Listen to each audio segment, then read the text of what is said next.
Officer, जानता है वो कौन है? इंडियन आर्मी का कैप्टन।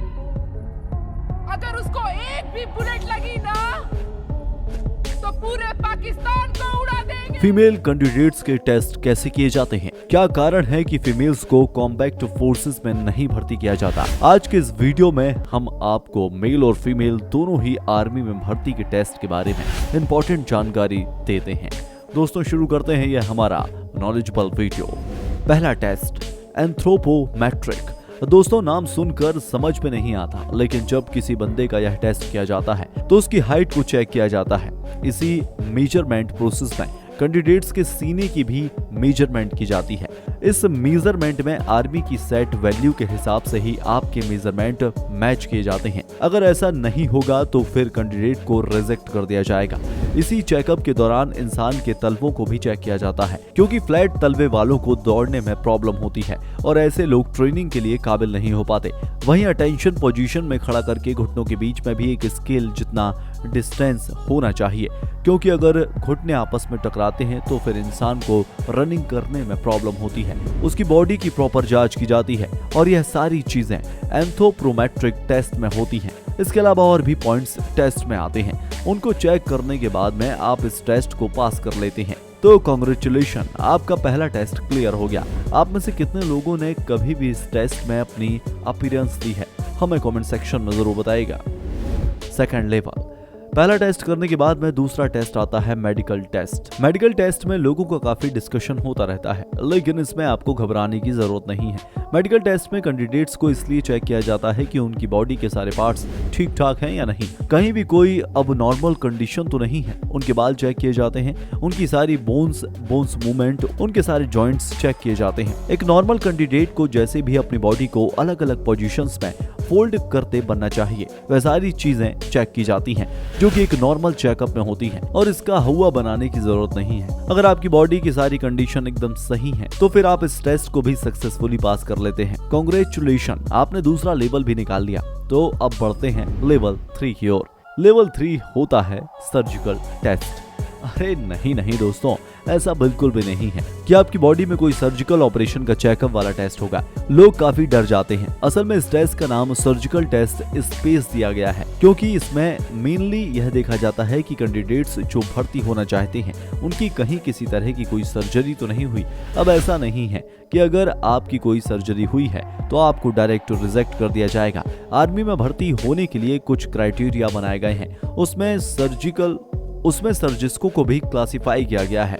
किसी तरह की कोई माइनर सर्जरी है जिससे इफेक्ट उसके बाद नहीं रह जाते तो वह नॉर्मल सर्जरी की गिनती में आती है। ऐसी सर्जरी से कोई प्रॉब्लम नहीं होती और कैंडिडेट उसके बावजूद भी सेलेक्ट हो जाता है। लेकिन दोस्तों अगर कोई मेजर सर्जरी हुई है जिसके इफेक्ट उसकी बॉडी में लंबे समय तक रहने वाले हैं तो फिर उसे अलाउड नहीं किया जाता और कैंडिडेट को रिजेक्ट का ठप्पा लगाकर छुट्टी कर दी जाती है। मगर आपको हमारी तरफ से कांग्रेचुलेशन, आपने तीसरा लेवल भी निकाल लिया और अब बारी आती है हमारे चौथे और लास्ट लेवल की, जिसका नाम है डेंटल। इस लेवल को काफी आसानी से क्लियर किया जा सकता है। बस आपकी डेंटल सर्जरी का चेकअप किया जाता है। ऐसा नहीं है कि अगर आपने डेंटल सर्जरी इम्प्लांट करवाया है तो आपको सिलेक्ट नहीं किया जाएगा।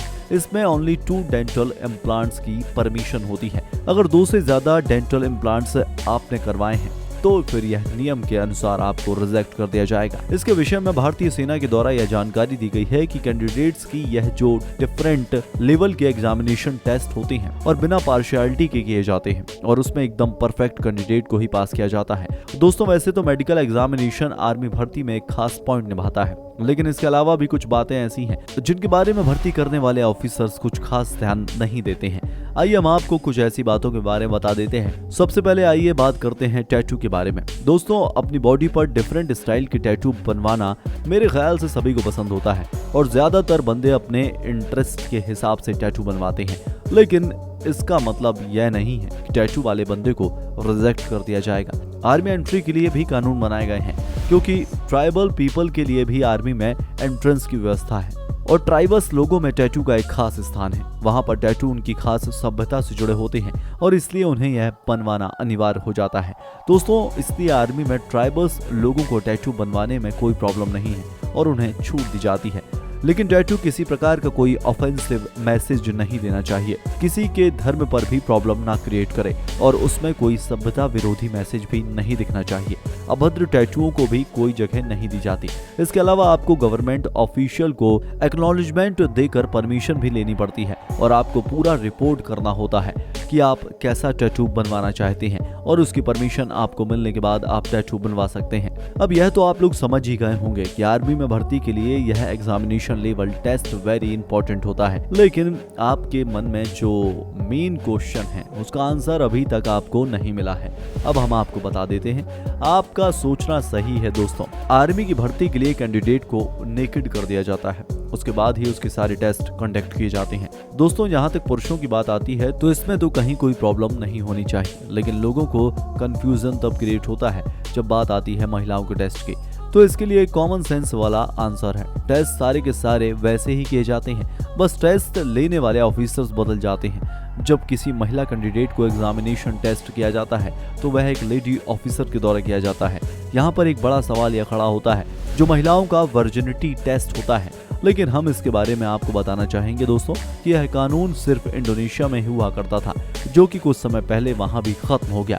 वहां पर ऐसा कहा जाता था कि वर्जिनिटी का लेना देना नेशनल सिक्योरिटी से है, लेकिन कुछ दिनों पहले वहां पर भी इस टेस्ट को बंद कर दिया गया। महिला कैंडिडेट को भी प्रॉपरली चेक किया जाता है और यह डॉक्टर के द्वारा किए जाते हैं, जो कि एक लेडी डॉक्टर होती है। प्रॉपरली महिलाओं को चेक किया जाता है और उसके बाद ही महिलाओं को अगले लेवल के टेस्ट के लिए भेजा जाता है। दोस्तों शादी के बाद भी महिलाओं का आर्मी में भर्ती का प्रावधान है, लेकिन उसके लिए डॉक्टर उनको प्रॉपरली चेक करते हैं। डॉक्टर के द्वारा उनको प्रॉपर चेक किया जाता है और अगर प्रेगनेंसी की कंडीशन रहती है तो उसके लिए भी उन लोगों ने टर्म्स एंड कंडीशन डिसाइड करके रखी हुई हैं कि प्रेगनेंसी की कंडीशन में क्या रूल्स एंड रेगुलेशन महिलाओं को फॉलो करने हैं और कब उन्हें भर्ती किया जा सकता है और वह कब ज्वाइन कर सकती हैं और कब नहीं ज्वाइन कर सकती। वैसे तो भारतीय आर्मी में महिलाओं की एंट्री हो चुकी है, लेकिन उन्हें कॉम्बैट फोर्स में एंट्री नहीं दी गई है। इसके पीछे कई सारे कारण हैं। इसके अलावा अगर किसी महिला की दाढ़ी मूंछें दिखाई देती हैं तो यह एक बीमारी के संकेत होते हैं और ऐसी कंडीशन में जिन महिलाओं में दिखाई देती हैं उन महिलाओं को रिजेक्ट कर दिया जाता है, क्योंकि यह दूसरे कॉम्प्लिकेशन को आने वाले समय में जनरेट कर सकते हैं। अगर मिलिट्री ऑफ डिफेंस की गाइडलाइंस को देखें तो ज्यादा से ज्यादा महिलाओं की भर्ती के लिए वैकेंसी निकाली जाती हैं, लेकिन क्या कारण है कि महिलाओं की संख्या आर्मी में इतनी ज्यादा नहीं बढ़ रही है। हालांकि पिछले समय के मुकाबले में महिलाओं की संख्या वाकई में काफी इजाफा कर रही है, लेकिन फिर भी आर्मी में महिलाओं की संख्या जितनी होनी चाहिए थी अभी उतनी संख्या नहीं है। क्या भारत में महिलाओं को आर्मी में भर्ती नहीं होना चाहिए, या फिर आर्मी में महिलाओं की ट्रेनिंग के लिए लेकर अभी भी एक पिछड़ेपन की सोच शामिल है? इसके बारे में आप क्या सोचते हैं हमें कमेंट सेक्शन में जरूर बताइएगा। वहीं मिनिस्ट्री ऑफ डिफेंस महिलाओं को हायर अथॉरिटी पोस्ट देने में इसलिए भी कतराती है क्योंकि उनका मानना है कि आर्मी में भर्ती होने वाले ज्यादातर कैंडिडेट गाँव के ऐसे इलाकों से आते हैं और हम गाँव की बात क्यों करें।